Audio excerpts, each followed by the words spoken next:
دوستو یاد رکھنا، تگڑا اور مضبوط جوان پتہ کون ہوتا ہے؟ جس کی نظریں پوری طرح اس کے کنٹرول میں ہوں۔ یہ علامت جوانی ہے۔ جس آدمی کا پوری طرح، دو لوگ دنیا میں کبھی کوئی کارنامہ سر انجام نہیں دے سکتے، ایک جو حرام کھاتا ہو، ایک جس کی نظر ناپاک ہو۔ محمد بن قاسم جب یہاں آئے تھے نا، تو ایک دن بڑے پریشان تھے، تو ایک بزرگ کہنے لگے آپ کیوں پریشان ہیں؟ کہنے لگے راجہ دہر سے مقابلہ ہے اور ہماری فوج تو سندھ کے رستے بھی نہیں جانتی، زبان بھی نہیں جانتی، لڑیں گے کیسے؟ 2-4 دن کے بعد ان بزرگوں کی دوبارہ محمد بن قاسم سے ملاقات ہوئی تو بڑے خوش تھے۔ کہا اب آپ کیوں خوش ہیں؟ کہنے لگے وہ میرا مقابلہ نہیں کر سکتا، میں نے تحقیق کر لی ہے۔ کہا کیوں؟ کہنے لگے نظر کا گندہ ہے، اور جو نظر کے گندے ہوتے ہیں وہ میدانوں میں ٹھہرا نہیں کرتے۔ میدان کے لیے نکلنے کے لیے پاک جوانی کی ضرورت ہوتی، تطہیر مزاج ہونا ضروری ہوتا ہے، پاکیزہ افکار اور سچی اور سچی ستھری سوچوں کا ہونا ضروری ہوتا ہے۔ اس لیے فرمایا کہ میرا مقابلہ نہیں کر سکتا۔ حضرت عبداللہ ابن حذافہ کمرے میں تھے، تو وزیر کی بیٹی اندر سجی سنوری پہنچ گئی۔ جیسے ہی آپ نے اس کفر کی چال کو دیکھا تو تیمم کر کے نفل شروع کیے۔ وہ ساری رات بیٹھی رہی، رب کا بندہ ساری رات عبادت کرتا رہا۔ عبادت بڑا سہارا ہے، مصلی بڑا سہارا ہے اللہ کے بندوں۔ صبح دروازہ کھولا، وزیر نے اپنی بچی سے پوچھنا چاہتا تھا رزلٹ کیا نکلا، تو وہ کہنے لگی پیچھے ہٹ جا، اب تیرا میرا تعلق کوئی نہیں، میں نے نبی پاک کا کلمہ پڑھ لیا۔ اس نے کہا میں نے بھی زمانہ دیکھا ہے، پر یہ کیا لوگ ہیں، کستوری کے بنے ہوئے، سندل سے دھلے ہوئے، کہ میں ساری رات کمرے میں رہی اور 100 اور 1000 آدمی جس جوان کا مقابلہ نہ کر سکے، اتنا طاقتور جوان کمرے میں رہا اور اس نے نظر اٹھا کے نہ دیکھا۔ او کچا رنگ للاری والا جڑا چڑھدا تے لیندا رہندا ہے، اے عشق تیرے دا رنگ محمد چڑھیا پھر نہیں لیندا۔ میں کہا ایک دفعہ نظر اٹھا کے نہیں دیکھا، کمال ہو گئی۔ اتنے بڑے لوگ، اتنی بڑی سعادت مندی، فیروز بختی، معاملہ فہمی حد ہو گئی۔ اللہ اکبر۔ دوستو بادشاہ جب پوری طرح ہار گیا نا، اس نے کہا مار دو۔ تیل گرم کیا ایک کڑاہی میں، اور جب آپ کو اس میں ڈالنے لگے تو آپ کی آنکھوں میں آنسو آ گئے۔ بادشاہ کا خیال ہوا شاید نرم ہو گئے ہیں، کہنے لگا روئے کیوں؟ فرمانے لگے سوچتا ہوں جان ہی ایک ہے، کتنا مزہ ہے اس کی راہ میں جان دینے کا، کتنی لذت ہے اس کے نام پر مرنے میں، کتنا لطف ہے۔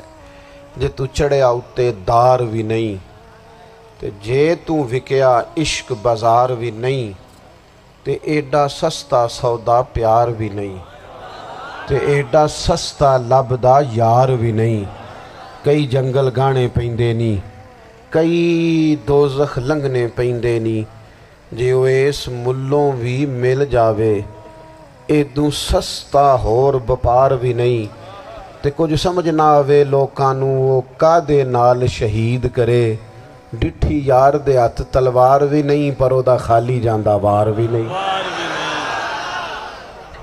کہنے لگے ایک جان ہے نا، تو دل کرتا ہے ہزاروں ہوتی تو ایک ایک کر کے محبوب کے نام پہ قربان کرتا، جب میرے پاس ہے ہی ایک، کروں کیا؟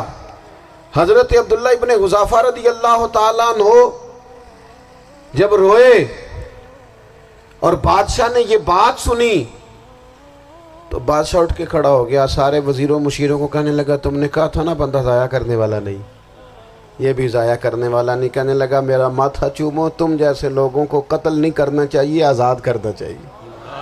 عزیز اپنی زندگی سے نا یہ بہت زیادہ ہرس، ہوس، طمع، اور یہ کسی بات کی بھی ہو، ہرس صرف پیسوں کی نہیں ہوتی ہے، شہرت کی بھی ہوتی ہے، یہ بیماری انسان کو اقتدار کی بھی ہوتی ہے، تعریف کی بھی بیماری ہوتی ہے، یہ سارے نقص ہوتے ہیں لوگوں کو، اور معاذ اللہ بعض جبوں کبوں کے اندر بھی ہوتے ہیں، وہاں بھی پنپتے ہیں۔ اپنی زندگی جب تک اس سادگی میں نہیں لاؤ گے جو رسول پاک نے عطا فرمائی ہے، جب لوگ آسانیوں میں پوری طرح الجھ گئے تو پھر وہ دور ہوئے اور کفر چڑھ گیا۔ دوسری بات، اللہ کے محبوب صلی اللہ تعالی علیہ وسلم کی محبت ہم سے تقاضا کرتی ہے کہ ہم اس مشن کے لیے کام کریں جس مشن کے لیے رسول پاک نے کام فرمایا ہے۔ ہم سارے کام بڑے مضبوطی سے، سوچ سمجھ کے، تدبر سے، حکمت سے، تقاضوں کو مد نظر رکھتے ہوئے کرتے ہیں سارے کام۔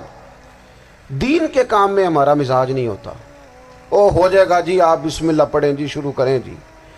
آپ تقاضوں کو سمجھیں، چیزوں کو دبائیں نہیں، چیزوں پر غور کریں۔ کسی کے ذہن کی سطح پر سوال ابھرتا ہے، اس کا تسلی بخش جواب دیں۔ اپنی زندگی میں دین کے کام کے لیے اپنے آپ کو وقف کریں، اور دین کے کام کے بہت سارے پہلو ہیں۔ ہزاروں لوگوں کو قرآن پاک ٹھیک پڑھنا نہیں آتا، ہزارہا لوگ ہیں جو قرآن مجید کے مطالب سے آگاہ نہیں ہیں، دین کی بنیادی ضروریات سے لوگ نابلد ہیں۔ میں آپ کو کس طرح یہ بات سمجھاؤں کہ ہزاروں کی تعداد میں طلاقیں اس لیے ہوتی ہیں کہ مردوں کو طلاق کے مسئلے نہیں آتے، انہیں پتہ نہیں ہے کہ مجھے حقوق زوجین کے معاملے میں کیسے چلنا۔ ڈھیر سارے گھروں میں تباہی اس لیے ہے کہ تربیت اولاد کا دینی منہج ہمیں نہیں پتا۔ اپنا حصہ ملائیں دین کے کام میں۔ ایک آدمی کو اگر تو نمازی کرنے میں کامیاب ہو گیا، تیری زندگی بدل گئی۔ وہ دین بیزار لوگ جو ہمارے بیچ بیٹھ کے ہماری نوجوان نسل کو پگڑی اور داڑھی کا نام لے کے بنیادی طور پر دین سے دور کرتے، ایسے نوجوانوں کو دین کا پیغام محبت دے کر دین کے قریب کرنا ہماری ڈیوٹیوں کا حصہ ہے۔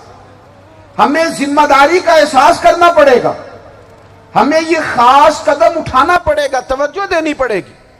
مساجد، مدارس، میں آپ سے عرض کروں، اتنی ڈٹ کے مخالفت ہوتی ہے نا مدرسوں کی، اتنی ڈٹ کے۔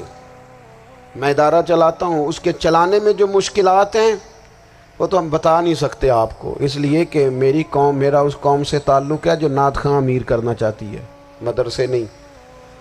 ہاں، نقیب خطیب پیدا کرنا چاہتی ہے، شعر و شاعری کی زندگی کو پروان چڑھانا چاہتی ہے۔ فقط ہمارا ان لوگوں سے تعلق ہے جو لاکھوں کروڑوں روپیہ محافل پہ لگائیں گے، اور قاری صاحب بیچارے اگر مسجد کا کوئی ہونے والا کام کسی وقت بتا دیں گے تو وہ بڑی مشکل آ جائے گی ان کے لیے۔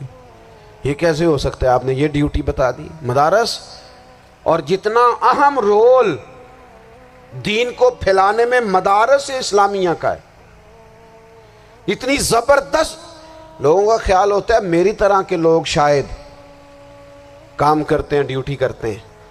یہ 10-15 لوگ آپ کو نظر آتے ہیں جو آپ کو کہیں میڈیا پر یا ادھر ادھر ڈیوٹی کرتے، مخلص لوگ اپنی جگہ پہ، وہ بھی بڑا ہی کام کر رہے ہیں، جو میڈیا پہ آ کے بھی اخلاص سے اور درد دل سے کو دین کی، ان کی بھی کسی بات کی حوصلہ شکنی نہیں۔ لیکن ہزارہا اساتذہ جو مدارس میں بیٹھ کے پڑھاتے ہیں، جنہوں نے وہ سارے لوگ تیار، آپ سمجھ نہیں سکتے کتنا بڑا کام۔ حفظ کا استاد جو ہوتا ہے نا، اس کی ڈیوٹی 24 گھنٹے ہوتی ہے، فجر سے پہلے، اور اس نے بچوں کو اٹھانا۔ تنخواہ تو ہم انہیں دینا نہیں نہ چاہتے جی، تنخواہ نہیں دی انہوں نے، ہمیں مولوی امیر نہ ہو جانا۔ مولوی نو تے سوٹ بھی 27ویں والی رات دے ہے تاکہ کدھر سوان کے عید والے دن پا نہ لوے، چونکہ 27ویں تو بات تے درزی پھڑتا ہی کوئی نہیں، کیوں حضرت؟ ایسے ہی ہے نا، اس وقت تو نہیں نہ لیتا۔ تو ہم چاہتے ہیں مولوی ہماری مرضی کے ہماری طرح کا سوٹ نہ پہن لے۔ مدارس کی مضبوطی، آپ یہ دیکھ لیں، یہ صلاح الدین ایوبی کا تعلق بھلا کس چیز سے تھا؟